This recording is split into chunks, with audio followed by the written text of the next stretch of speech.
आज की कथा सभी सुहागिनों के लिए है कि वो कौन सी देवी है जिसकी पूजा सुहागन महिलाओं को क्यों नहीं करनी चाहिए, नहीं तो मिलता है श्राप। आइए जानते हैं कि इसके पीछे की पौराणिक कहानी क्या है। देवी पार्वती की पूजा हर सुहागन स्त्री अपने सुहाग की रक्षा और सौभाग्य वृद्धि के लिए करती हैं। लेकिन देवी पार्वती का ही एक ऐसा रूप है जिनकी पूजा करने से सुहागन स्त्रियां डरती हैं। इसकी एक बड़ी वजह है।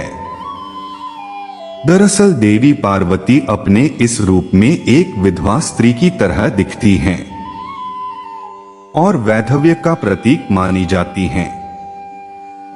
सुहाग पर वैधव्य का प्रभाव ना हो इसलिए ही सुहागन स्त्रियां इनकी पूजा नहीं करती हैं, हालांकि दूर से इनके दर्शन करती हैं। देवी पार्वती के इस स्वरूप को धूमावती के नाम से जाना जाता है। देवी पार्वती सुहागन से विधवा कैसे बनी और क्यों धूमावती कहलाई, इसकी अजबगजब कथा है। एक बार देवी पार्वती को बहुत तेज भूख लगती है और वह भगवान शिव से कुछ भोजन की मांग करती हैं।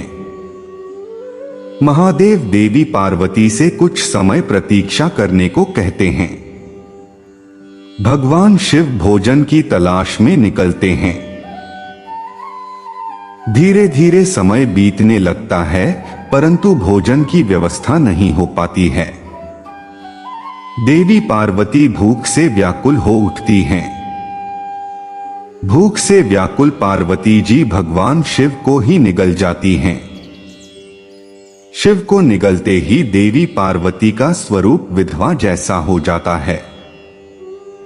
दूसरी ओर शिव के गले में मौजूद भयंकर विष के कारण देवी पार्वती का शरीर धुआं जैसा हो जाता है। उनका स्वरूप अत्यंत विकृत और श्रृंगार विहीन दिखने लगता है। तब भगवान शिव माया द्वारा देवी पार्वती से कहते हैं कि देवी, धुएं से व्याप्त शरीर के कारण तुम्हारा एक नाम धूमावती होगा।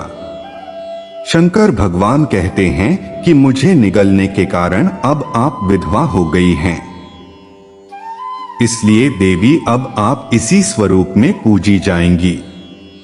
इस वजह से माता को धूमावती के नाम से जाना जाता है।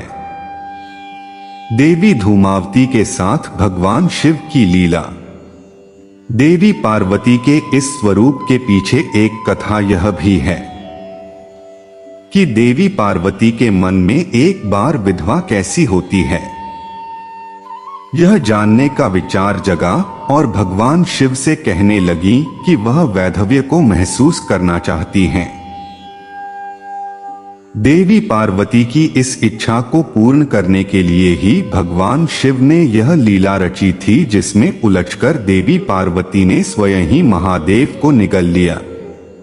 भयंकर स्वरूप देख डर जाते हैं लोग। माता धूमावती का रूप अत्यंत भयंकर है। इन्होंने ऐसा रूप शत्रुओं के संहार के लिए ही धारण किया है। धार्मिक मान्यता है कि शंकर भगवान को खाने के कारण माता पार्वती विधवा हो गई थीं, इसलिए माता धूमावती का यह स्वरूप विधवा का है। केश बिखरे हुए हैं। माता धूमावती श्वेत वस्त्र धारण करती हैं और इनके केश खुले रहते हैं। इनके रथ के ध्वज पर कौए का चिन्ह है। इन्होंने हाथ में सूप धारण किया हुआ है। कौआ माता धूमावती का वाहन माना जाता है।